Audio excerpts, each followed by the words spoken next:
They'll lie about WMDs. They'll have drones attacking countries where they don't even have jurisdiction or a declaration of war and killing people. They'll say that it's okay to kill 200 people. They've said it's good collateral damage to kill one guy they say is a bad guy in Pakistan or Afghanistan. But they would never steal an election. Kind of like George Bush said 5 years ago.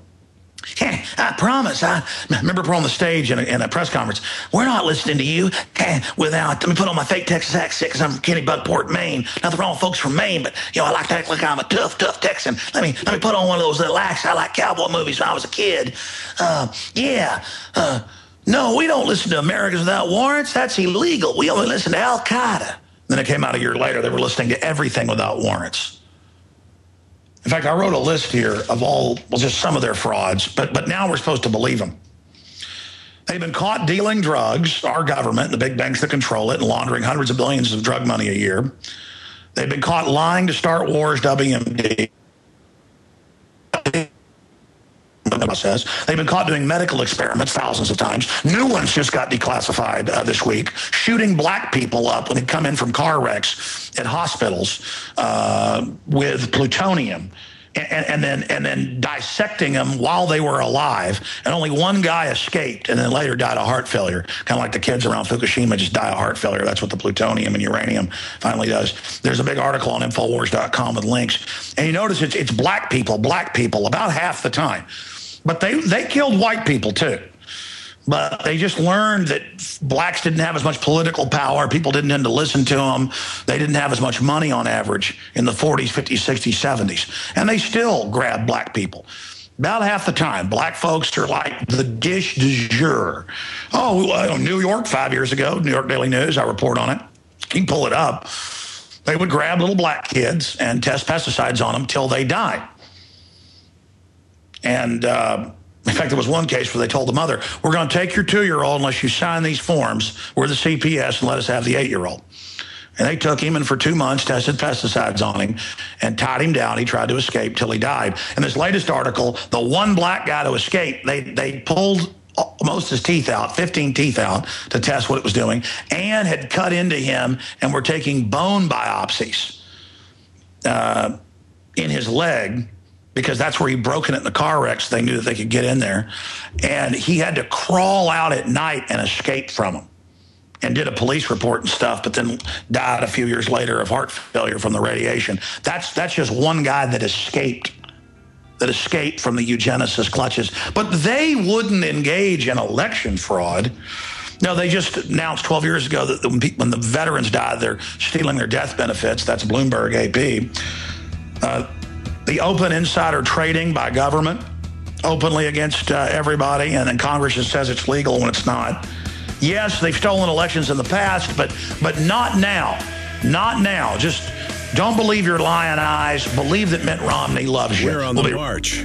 The empire's on the road. Are we all just fools on the hill? I mean, we see what's going on. We predicted the collapse of our banking system, the development of a world government run by the big mega banks, that derivatives would be used to cause it, the lies of WMDs to bring us to war, the fact that I've exposed that Al-Qaeda is CIA and globalist funded. They've now given Libya. They're now using Al-Qaeda to attack Syria. They've given Libya to Al-Qaeda. They're putting Muslim Brotherhood and Al-Qaeda in charge in, of course, places like Egypt. It's now admitted in the news that our governments, in fact, NBC reported just last week, are using Al-Qaeda to attack Iran. I'm not saying Iran's good. I don't like Gaddafi. I don't like Assad of Syria. But I thought I needed to give my rights up and let the TSA grope my wife and children and grab my genitals because Al-Qaeda might be hiding in there. No, it's really just an act of domination to train me to be a good little slave. Now, we've seen all the lies of government, all the lies of the special interests that have taken over our society. And we'd have to be naive idiots with the history of election fraud in this country to not see that Ron Paul's being cheated. And I've already talked about the fact that they're now contesting Maine. The Republican Party admits as many as 8 different counties were not even counted, period. Those are all the counties where Ron Paul had double digit, some cases over 20-point leads.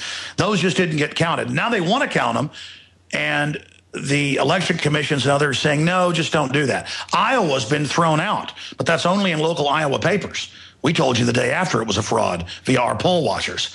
And Ron Paul's finally doesn't want to play the part of a bad sport or a sore loser. He's finally going, okay, we're going to contest these. Well, he has to.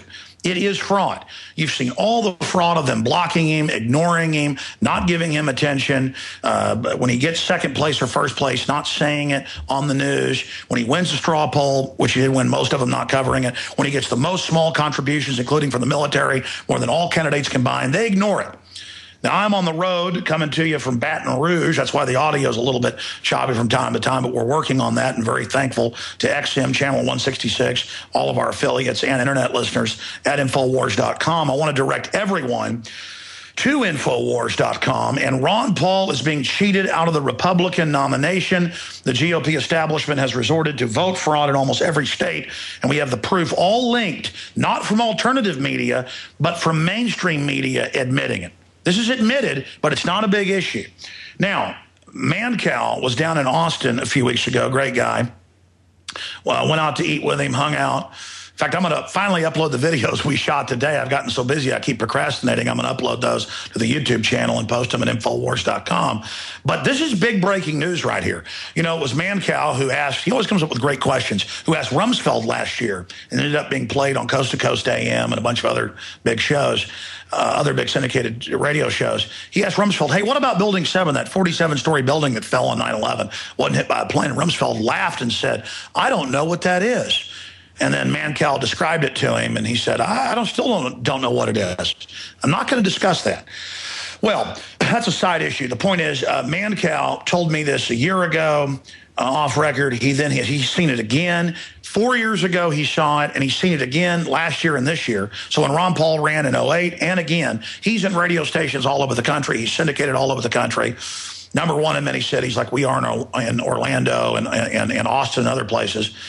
And he witnesses newsrooms, TV people, you name it, but he's not going to say names. He has witnessed them say, okay, he's number one, don't show that. Or he's number two, don't read that. Disregard that. Well, you've seen it all over national TV for yourself. But he's been inside and watched it. And I said, go public. A year ago when he told me about it, he said, no, I'm not going to. I said, go public a couple weeks ago, and he said, no, I'm not going to.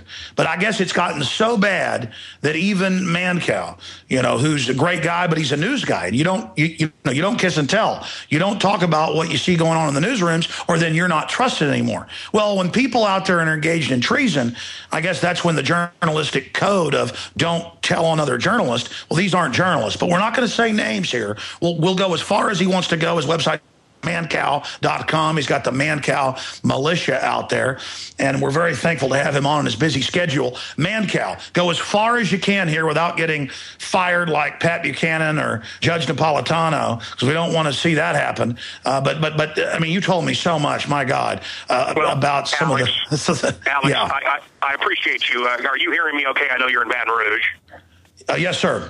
Okay, listen, and I do want to tell people, when you put those videos up at Infowars.com, we see, and people are going to think we're kidding here. We're not. You're going to see a fish with fur, the legendary Fiji mermaid, Bigfoot, and the mummified corpse of John Holmes.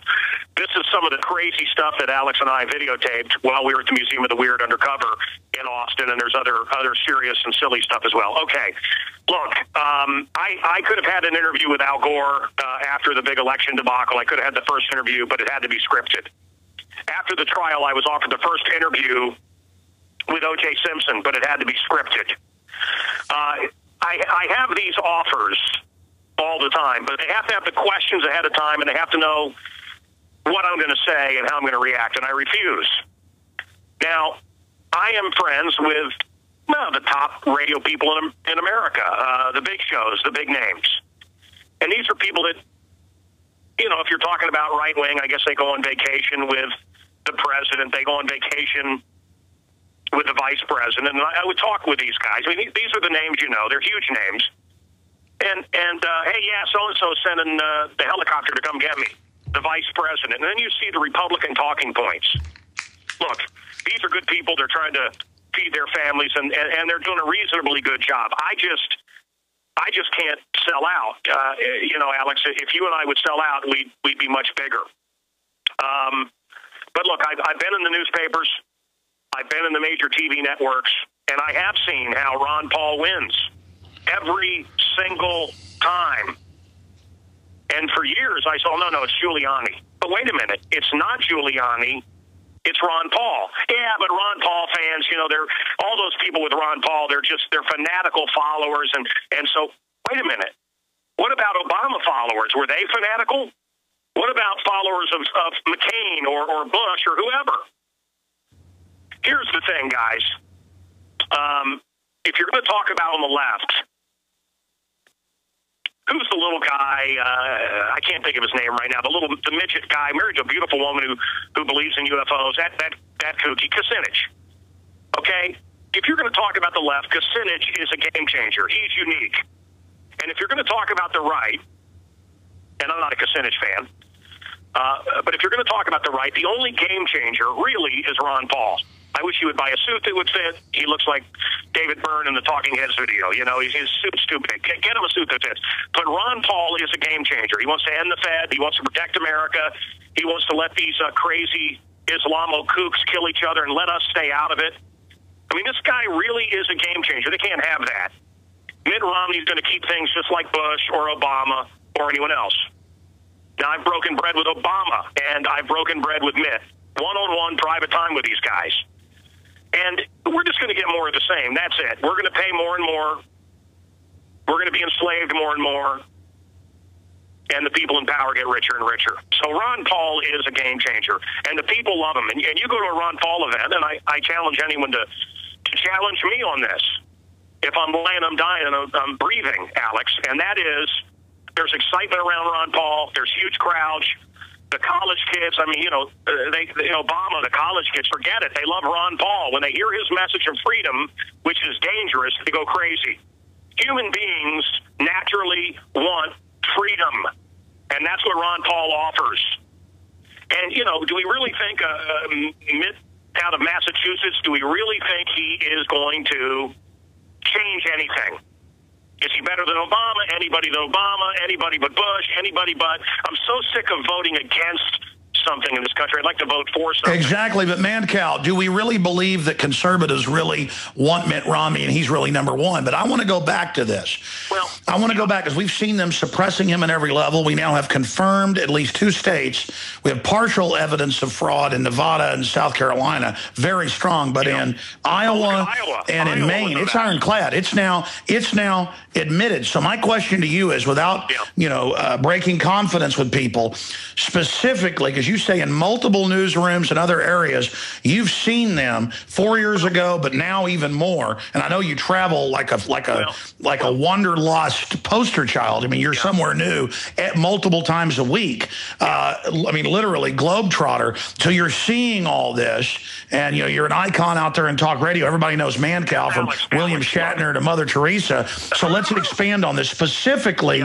What type of stuff do we, those of us outside of this, what are we missing? Tell us, give us some stories. No, look, and you can play some clips. There are radio people, there are TV people that said, yeah, look, we just, whenever it comes to Ron Paul, we disregard it. And so, when I'm talking to the moderators, Chucky Todd, the creep with no neck from NBC, who's just an absolute mouthpiece of Obama, I mean, they just, oh, yeah, Ron Paul. Look, now if you're talking to Michael Steele or the head guys in the Republican Party, what they will tell you is the Mormon money is endless. The Catholics got their guy with JFK, and the Mormons want their guy. The Muslims got their guy with Obama. Oh, I'm just kidding. He's fantastic. He's totally a Christian, Obama. He's fantastic. I'm just kidding. He's not really a Muslim, even though he's given rise to the Muslim Brotherhood.